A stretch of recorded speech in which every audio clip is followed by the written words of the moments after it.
এবার ঈদের movie Banalata express, আর এটি হচ্ছে হুমায়ুন আহমেদের সেই উপন্যাস যেটি অবলম্বন করে মুভিটি বানানো। And this is the video you need to watch before seeing the movie.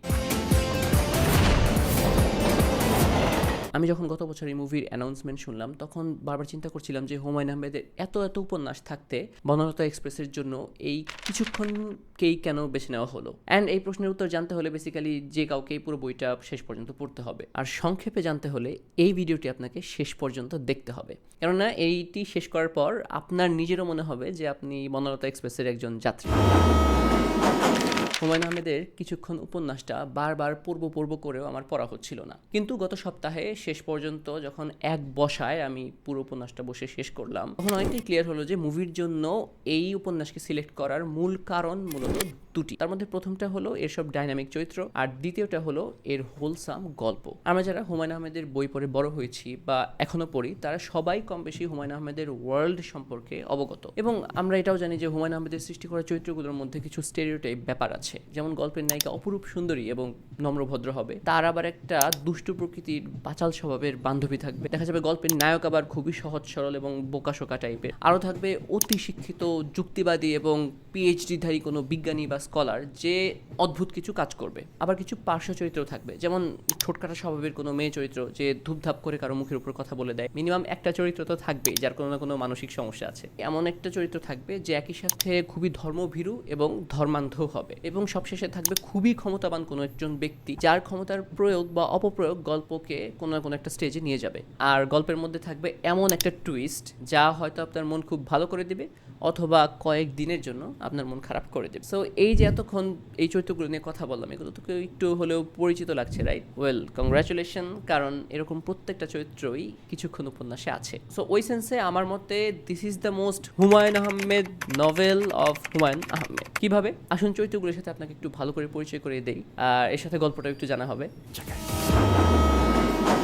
শুরুতেই পরিচিত হওয়া যাক এই গল্পের নায়িকা চিত্রার সাথে, যার মধ্যে হুমায়ুন আহমেদের টিপিক্যাল নায়িকা চরিত্রের সব বৈশিষ্ট্যই আছে। সে অনেক সুন্দরী, স্বল্পভাষী, কিছুটা ইন্ট্রোভার্ট এবং অফকোর্স বিশ্ববিদ্যালয়ের ছাত্রী। সে ট্রেনে করে যাচ্ছে তার মামা বাড়ি, কারণ তার মামার শরীরের অবস্থা খুব একটা সুবিধার না। তিনি তার ভাগ্নিকে প্রতিষ্ঠিত অবস্থায় দেখে দুনিয়া থেকে বিদায় নিতে চান, তাই অনেকটা নিজের ইচ্ছা অনিচ্ছার কথা চিন্তা না করেই বিয়ের জন্য চিত্রাকে যেতে হচ্ছে। আর এত সুন্দরী নায়িকার যদি একটা এক্সট্রোভার্ট, বাচাল এবং দুষ্টু স্বভাবের বান্ধবী না থাকে তাহলে কি আর হয় নাকি? ইন্ট্রোডিউসিং লিলি, এবং তার মধ্যে একটু আগে বলা সব বৈশিষ্ট্যই আছে। অ্যান্ড অফকোর্স সেও পরিণতি সুন্দরী, জাস্ট সে দুষ্টু কথা বলে চিত্রাকে ডিস্টার্ব করে খুব মজা পায়। সহজ বাংলায় বলতে গেলে যার কথাবার্তার কোনো ব্রেক নাই, লিলি চরিত্রটা অনেকটা এরকম। যাই হোক, গল্পে লিলি তার প্রভাবশালী মামার ক্ষমতাকে ব্যবহার করে চিত্রার জন্য ট্রেনের স্লিপিং বার্থের একটা টিকিট ম্যানেজ করে দিয়েছে, এবং ব্যাপারটা নিয়ে সে খুবই প্রাউড ফিল করছে। যদিও চিত্রা ট্রেনের যে সিটটা পেয়েছে তা নিয়ে সে একদমই খুশি না, কারণ সে চেয়েছিল স্লিপিং বার্থে করে সে একাই যাবে এবং অন্য সিটটা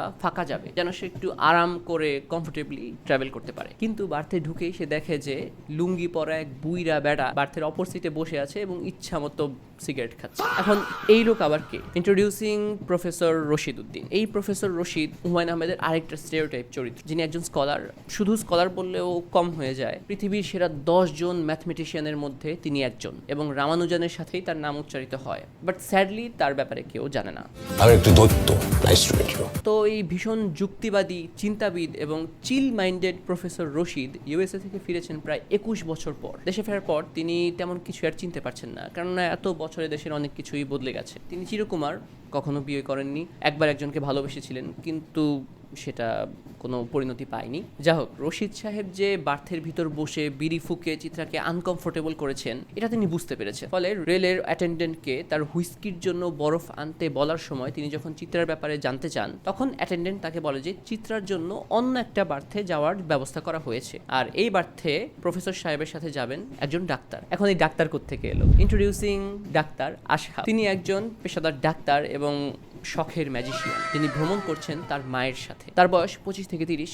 স্বভাবে সে ভীতু, মায়ের একান্ত বাধ্যগত সন্তান, তবে সবসময় আবার না। সে তার মাকে যেমন ভয় পায় আবার মায়ের আচরণে প্রচুর বিরক্ত হয়, আর এই বিরক্তি থেকেই সে কামরার বাইরে এসে জানতে পারে যে চিত্রা একটি সমস্যার মুখোমুখি হয়েছে। তাই সে নিজে থেকেই তার সিটটা চিত্রাকে অফার করে। চিত্রা আবার অপরিচিত মানুষের সাথে কথাবার্তা বলায় খুব একটা অভ্যস্ত না হলেও আশহাবের সাথে টুকটাক কথাবার্তা বলে চিত্রা, তবে আশহাবের বেশিরভাগ কথাই তার মাকে নিয়ে। চিত্রা যেহেতু ওনার মায়ের মায়ের সাথে একই কামরায় যাবে, তাই আসহাব যতটা পারে চিত্রাকে তার মায়ের ব্যাপারে সাবধান করে দিচ্ছে। মানে আপনি জাস্ট চিন্তা করুন যে ডাক্তার আসহাবের মা কেমন মানুষ, কতটাই ডেঞ্জারাস বা ভয়ঙ্কর যে তার ব্যাপারে একটা অপরিচিত সুন্দরী মেয়েকে সাবধান করতে সে এতটা ব্যস্ত হয়ে পড়েছে। Well, introducing Sajeda Begum. সাজেদা বেগম আমাদের গল্পের নায়ক আসহাবের মা। তিনি আসলে পুরো বাংলাদেশেরই মা, কারণ তার অনেক বৈশিষ্ট্যই আমার আপনার মায়ের স্বভাব এবং বৈশিষ্ট্যের সাথে মিলে যাবে।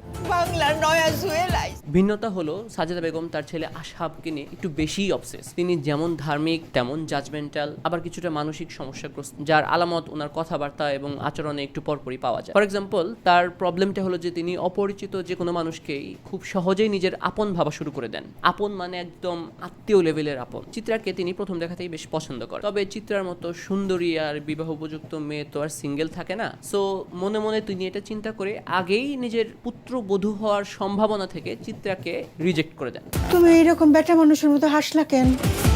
অথচ চিত্রার সাথে তার যতবারই ইন্টারাকশন হয়, তিনি চিত্রাকে আপন ভাবতে ভাবতে একসময় নিজের ছেলের বউ মনে করে বৌমা ডাকা শুরু করে দেয়। এখন সত্যি বলতে মায়ের মন যেহেতু, ডাকটা তো আর এমনি এমনি আসে না। অর্থাৎ আসহাব এবং চিত্রার মধ্যে কিছু না কিছু একটা হওয়ার সম্ভাবনা তো থাকে। তাদের এই ট্রেনে হঠাৎ দেখা শেষ পর্যন্ত কি পরিণতি পায় তা না হয় পরেই বোঝা যাবে।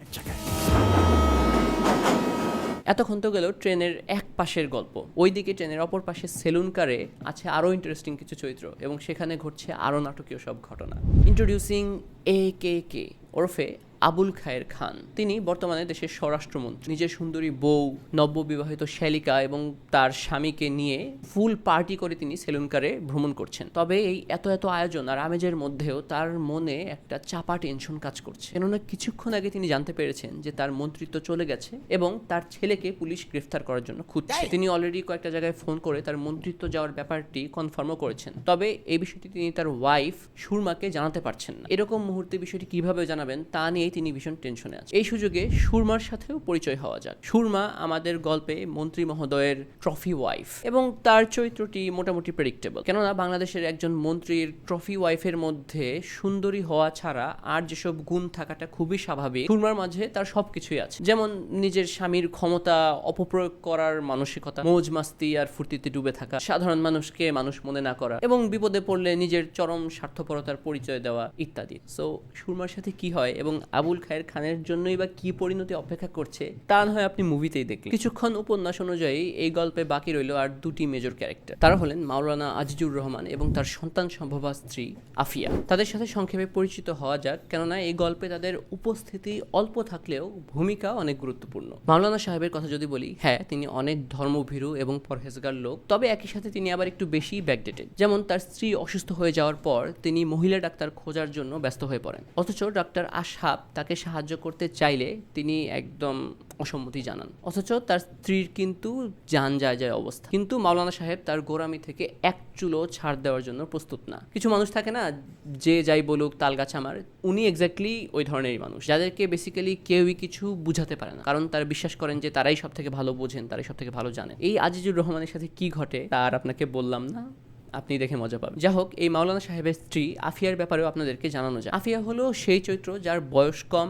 বিয়ে হয়েছে খুব সিরিয়াস কোনো মানুষের সাথে, কিন্তু সে খুব চটাং চটাং অনেক কথা বলে। তার বয়স অনুযায়ী সে একটু রেবেল হতে চায়, কিন্তু বিভিন্ন কারণে সে এমন একটা পরিস্থিতি এবং পরিবেশের মধ্যে আছে যেখানে তার অন্যদের উপর ডিপেন্ড করা ছাড়া আর কোনো উপায় নেই। আগেও বলেছি, এখনো বলছি, এরকম চরিত্র কিন্তু আমরা হুমায়ুন আহমেদের বিভিন্ন নভেলে অলরেডি দেখেছি। এই যে এতগুলো মানুষ সবাই একসাথে একই ট্রেনে যাচ্ছে, তাদের প্রত্যেকের আলাদা আলাদা গল্পগুলো যখন ট্রেনের বগির মতো একটা একটার সাথে মিলে যাবে, তখনই কিন্তু দারুণ কিছু হবে। আর এটাই হয়েছে হুমায়ুন আহমেদের কিছুক্ষণ উপন্যাস। আর আমি এটাও বিশ্বাস করি যে তানিম নূর তা সাকসেসফুলি অ্যাডাপ্ট করতে পারবেন বনলতা এক্সপ্রেসে। উপন্যাসে আরও কিছু চরিত্র আছে, যেমন সুরমার বোন যমুনা, তার হাজব্যান্ড, মন্ত্রীর সাথে ট্রাভেল করা ব্যান্ড পার্টি এবং তাদের ভোকাল। আমি চাই তাদের সাথে আপনার পরিচয় সিনেমা হলে গিয়েই হোক। আবার বনলতা এক্সপ্রেসের ফার্স্ট লুকে এবং ক্যারেক্টার পোস্টারে আমরা নতুন কিছু চরিত্র পাই যারা উপন্যাসে নেই, যেমন বড় চাচা, নিতু, শাকিল, জাফর, রুবি প্রমুখ। আমার ধারণা মুভির জন্য স্ক্রিন প্লেতে পরিবর্তন আনা হয়েছে এবং সেই সুবাদে নতুন চরিত্র এনে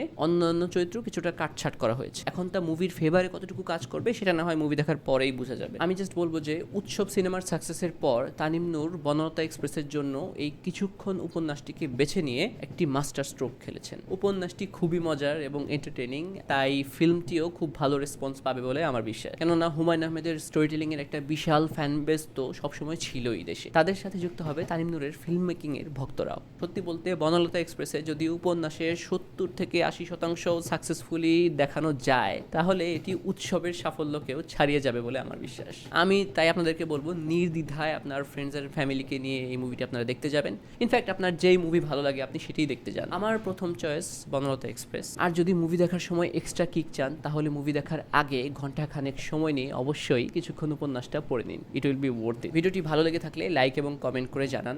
আর এরকম ভিডিও আরও দেখতে চাইলে অবশ্যই চ্যানেলটি সাবস্ক্রাইব করে আমাকে সাপোর্ট করুন। আসলে আমার আইডিয়া অনেক, বাট ভিডিও ওইরকম বানানো হয় না, কেননা সাবস্ক্রাইবার অনেক কম।